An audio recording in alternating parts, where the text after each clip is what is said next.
Hello friends, I'm Naveen, your tarot reader from Tarot with Essence.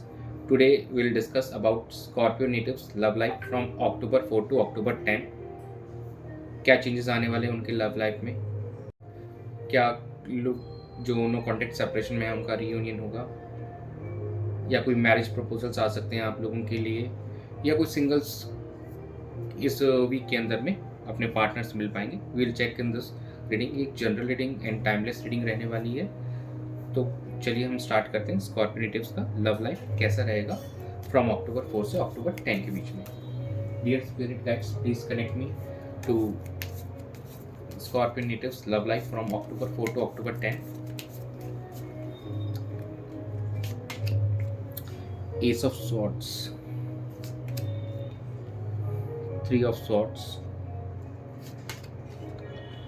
Eight of Swords, and bottom of the deck is Three of Cups. During this week आप काफ़ी emotional challenges को face कर सकते हैं और उस चीज़ के related आपको क्लैरिफिकेशन भी मिल सकती है. Like three of swords is saying कि कहीं ना कहीं कोई इमोशनल सेटबैक या पेन आप फील कर सकते हैं और किसी पास्ट की सिचुएशन में आप काफ़ी टाइम से जो स्ट्रक फील कर रहे हैं उस चीज़ के regarding you can gain clarity. You can gain clarity from communication. And कहीं ना कहीं ये भी शो करता है कि एक celebration is going to be take place. कुछ लोगों की लाइफ में रीयूनियन हो सकता है, कुछ जो हमारे नो कॉन्टेक्ट सेपरेशन में चल रहे हैं, या किन्हीं कुछ जो अपने नेक्स्ट लेवल ऑफ कमिटमेंट में जाना चाहते हैं, तो वो engagement is also possible. Thing is that कि आपको उस स्ट्रक सिचुएशन से बाहर निकलना है और अपने पास्ट के जो भी सेटबैक्स हैं, जो भी आपको पेन हुआ है, you have to what you have gone through, आपको उससे क्लैरिटी लेनी है कि how you should proceed things in the coming future to get that positive vibes. और आपको एक सेलिब्रेट करने का भी आप लोगों को भी मौका मिल सके. अनटिल अनलेस आप जब तक स्टक रहेंगे तो चीज़ें वो मूव ऑन नहीं करेंगी. तो you have to be out of this by way of clarity. आपको इस वीक में खुश होने के भी मौके मिलेंगे. ऐसा नहीं कि इमोशनल पेन का कार्ड आ गया तो सिर्फ पेन ही पेन है. ये एक्चुअली ये शो कर रहा है कि इस पेन से आप अपने अंदर सेल्फ खुद इनसाइड से एक क्लैरिटी पाकर इस चीज़ से आप बाहर हो सकते हैं. मतलब इस सिचुएशन से बाहर निकल सकते हैं, इस स्ट्रक सिचुएशन से बाहर निकल पाएंगे. तो खुद के अंदर से आपको क्लैरिटी की ज़रूरत है राइट नाउ.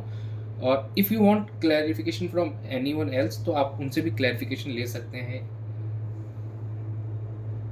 आपको फोकस कहीं ना कहीं उस चीज़ से बाहर निकल के और एक हीलिंग के ऊपर आपका फोकस रहना चाहिए. और चीज़ें अगर सेलिब्रेशन का मौका मिलता है तो you should celebrate all the positivities of your relationship also.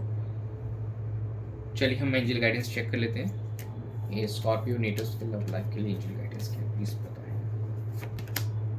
Look for a sign, improving health. तो यस, तो look for a sign. What I am telling you कि चीज़ें जो काफ़ी टाइम से स्टक थी या वर्क नहीं कर रही थी या कोई इमोशनल बैगेज था पास्ट का, तो yes you will get a sign. तो उस साइन को समझो और उस चीज़ से बाहर निकलने के लिए आपको यूनिवर्स एक मौका दे रहा है. तो उनके इशारे को समझ के प्लीज़ गो थ्रू दैट. और yes, health will be improving. इस रिलेशनशिप में अगर कोई प्रॉब्लम टॉक्सिसिटी सी थी या आप स्टक फील कर रहे थे, you health will be improving. और जो भी नेगेटिविटीज़ थे उससे आप बाहर निकलिए. और कोई पास्ट चीज़ें अगर आपके लिए वर्कआउट नहीं की थी तो प्लीज़ उनको पास्ट में ही रहने दीजिए और एक न्यू बिगिनिंग कीजिए अपने रिलेशनशिप में to make it more fulfilling and satisfactory. तो कहीं ना कहीं आपका फोकस इस वीक में चीज़ों पास्ट वाले सेटबैक से बाहर निकल के एक न्यू बिगिनिंग पे होना चाहिए. अपने रिलेशनशिप को और बेहतर बनाने पे होना चाहिए. यही रीडिंग है आप लोगों के लिए 4 से 10 अक्टूबर के बीच में स्कॉर्पियो नेटिव्स के लिए. Thanks for joining. Stay tuned for more updates.